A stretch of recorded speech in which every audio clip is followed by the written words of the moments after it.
Kumno, kill him. Yempe trumu trumu, we are against same-sex relationships. Kumno, kill him. Let me tell you about Osei. Osei was my student from a couple of years ago. He was a bright student who had a zest for life. Osei was also an effeminate young man. And due to his feminine nature, he was assumed to be gay. So many rumors were spread about him. He was bullied, harassed by his roommates and colleagues. With time, Osei, who lights up the room when he walks in, became a shadow of himself. He did not deserve to experience this. Now, I want you to picture someone close to you. Your child, a family member, your friend, colleague, student, or the person sitting next to you, who is perceived to be LGBT+, or may even identify as LGBT+, who is forced to endure bullying, online harassment, media mockery, simply for existing.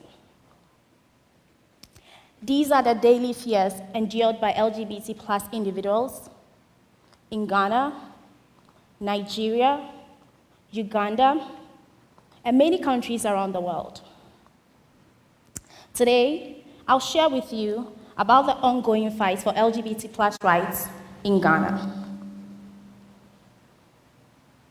It is widely asserted that homosexuality is un-African. However, history proves otherwise. Many historians and researchers have found that most African societies prior to Western colonization did in fact acknowledged various sexualities. For instance, pre-colonial Yoruba society did not assign a specific gender at birth. The social categories, men, women, were non-existent. Hence, there was no gender system in place. Likewise, in Ghana, there is ample evidence that supports the fact that many non-normative sexualities existed within communities like Nzimas, Gans, and Nankanis. Therefore, homophobia is a colonial import. During colonial rule in Ghana, the act of homosexuality was deemed illegal. And this was according to the British rule, which was enforced in all British colonies. Following Ghana's independence, the act of homosexuality is also continued to be upheld. And this is stipulated in the country's Criminal Code of 1960, Section 104, specifically addressing unnatural carnal knowledge, a term describing sexual relationships beyond heterosexual activities. It is worth noting that the resistance to same-sex relationships is with the motive to uphold authentic Ghanaian culture and family values from Western ideologies. Hence, there is a bill called the Anti-LGBT+ Bill, spearheaded by members of parliament, which calls for the criminalization of LGBT+ individuals. Free, fair, neutral. These are the words that describe what the media should be. However, in Ghana, mainstream media is complicit in reinforcing homophobic narratives in the country. In recent times, LGBT+ stories have gained significant media coverage. And this has heightened social panic in the country.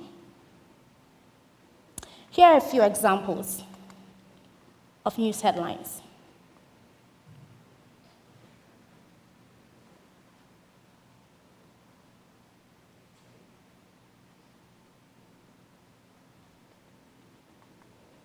The media's complicity in the anti-LGBT plus rhetoric emphasizes hostility against the community. Now, let me tell you about what's happening currently. There is a bill called Proper Human, Sexual, and Ghanaian Family Values, also known as the Anti-LGBT Plus Bill, which has gained significant public support. The bill represents a threat to the very existence of anyone who identifies as gay, lesbian, trans, or queer. It goes beyond denying their rights to exist. It seeks to erase and silence them completely. This legislation effectively makes LGBT plus people vulnerable to public scrutiny and violence, a distressing trend that is becoming normalized in the country. We can see its effects in the loss of jobs, accommodation, and the constant attacks on the lives of LGBT plus people. The bill is currently in the third stage of deliberation in Parliament. Should this bill be passed, anyone who identifies or is assumed to be LGBT plus will be arrested and jailed for up to 10 years. If you are an ally or advocate, you would be arrested as well and jailed for up to 10 years. The bill also encourages citizens to be watchdogs and report anyone that they assume or think that the person identifies as queer. It also forbids media promotion and also online media promotion and advocacy work for the LGBT plus community. A similar bill has been passed in Uganda. Should this bill be passed in Ghana, it could be passed in other countries as well. In fact, it may come knocking at your door right here in the US, a trend we are already seeing.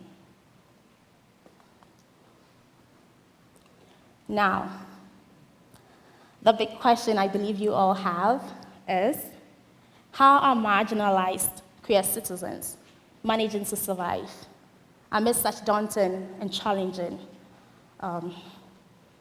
environment?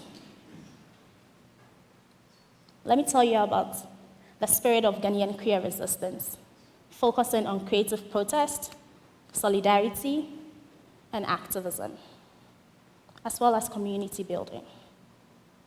Van Bene Alikem-Fiachi, also known as Craziness Artist, is a trans woman and a multidisciplinary artist who uses her body to awaken uncomfortable conversations around gender stereotypes, queerness, and identity politics.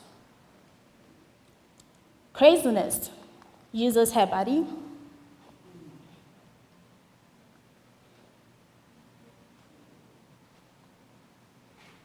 She uses mud and chains